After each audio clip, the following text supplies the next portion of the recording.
Hi, it's Carrie. Um, I am recording this as, I guess, my record and a story to help anybody else going through. If they find this video, that hopefully it can help them prepare for the surgeries that they're going to go through.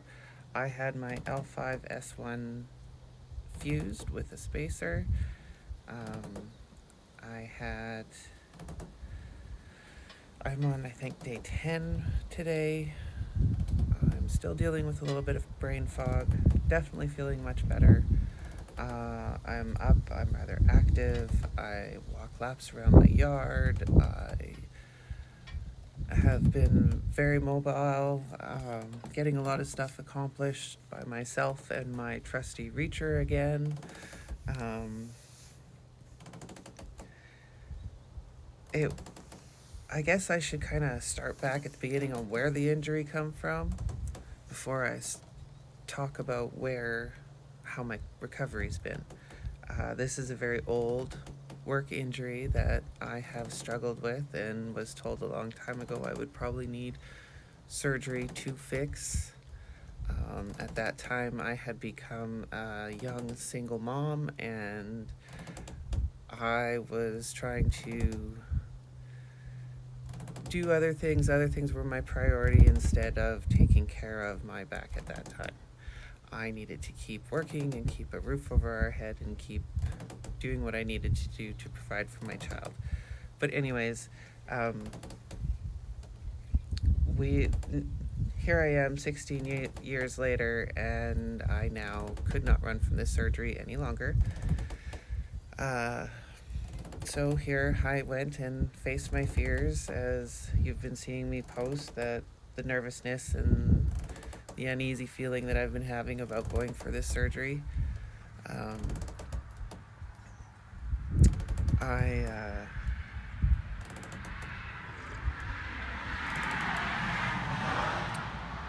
Please excuse me, not only do I have the traffic out front, but sometimes I get a little bit of brain fog on where I was going with my train of thought. It's definitely improving from where it was. But anyways, on to my recovery. Here I am 10 days later. I guess day of surgery. I had a late surgery in the day. They didn't get me into my room till late in the evening. I really don't remember much of this. A lot of this is from notes that my husband wrote. And I had asked him to take notes because I knew I wouldn't be able to remember everything. And so thankfully he took notes. I got into my surgery was around 3. Instead of being a 2-hour surgery, it was a little bit longer. They found another herniation when they were in there that they weren't expecting, and it also, I guess, they had a hard time putting the hardware into my bones, as my bones are very dense. So I guess maybe that's a good thing. Anyways, so it took about 3 hours for my surgery. I got into my room after recovery, I think about 7 o'clock that night. By 10:30, I think they had me actually up and walking. I needed to go to the bathroom, so I was able to get up and walk for the first time. Did a little kind of walk around the room, try and feel how things were different. And anyways, I was up and down and kind of restless from the meds, and I guess it was a good thing I was up and down because it helped with my movement.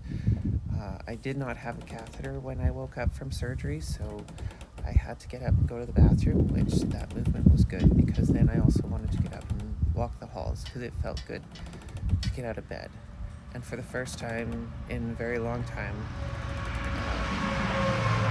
I wasn't walking with a limp, and I didn't have numbness and tingling in my left leg, and I didn't have shooting pains radiating through my leg and my hip, and it felt good to walk.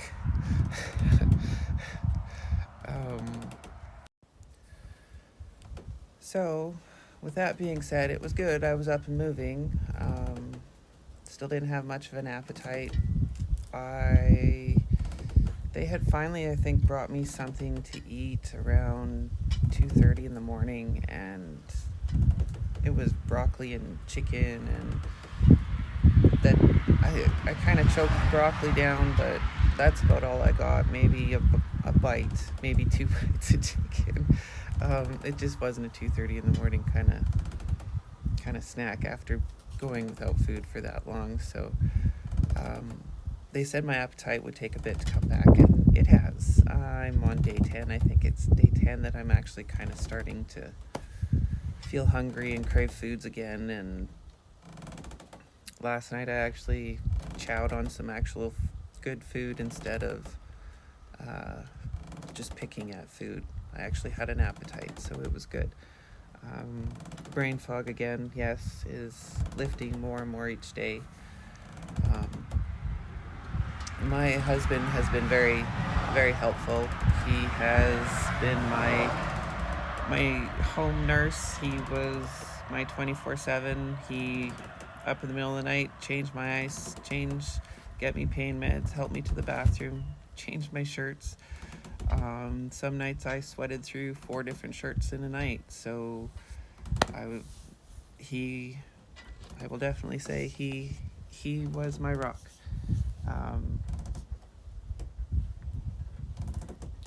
Now I'm more.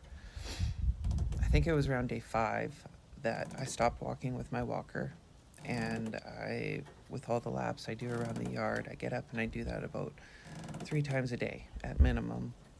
And I started out with, I think, 3 laps 3 times a day minimum. Now I'm up to 5 laps, and I do that 3 times, sometimes 4 times a day, which it's getting better. It feels better than sitting in that chair. I can only sit for so long because I don't want to be sitting. I want to be mobile. It feels good to be mobile finally. Day 7, I think it was. Well, day 3 to day 5 was definitely the worst for pain. Day 5 to day 7, I was struggling. I didn't like how I had been feeling for so long, and now I have decreased the meds where I'm only taking those meds at night to take the edge off to help me sleep. I take Tylenol during the day. Today is the first day that I've actually gone a little while without any Tylenol or anything, and I've done my laps around the yard a couple times. I'm about to get up and do another set once I'm done recording here. I'm feeling pretty good.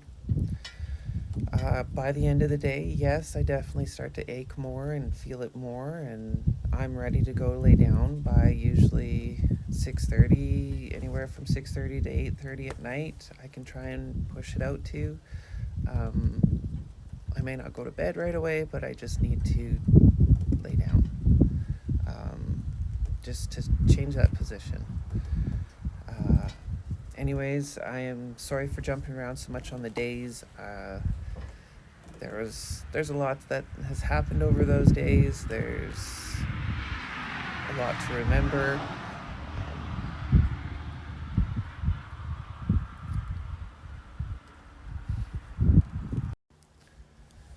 So here we are, day 10. The last couple days have been pretty good. The last couple nights, my sleep is getting better. My sleep is getting longer in my increments of being able to sleep. Usually I was up every hour and a half, 2 hours because of pain. I'm actually getting 4 hours sleep at a time, maybe up to 5 hours. Hopefully this continues to improve. That would be amazing. Anyways,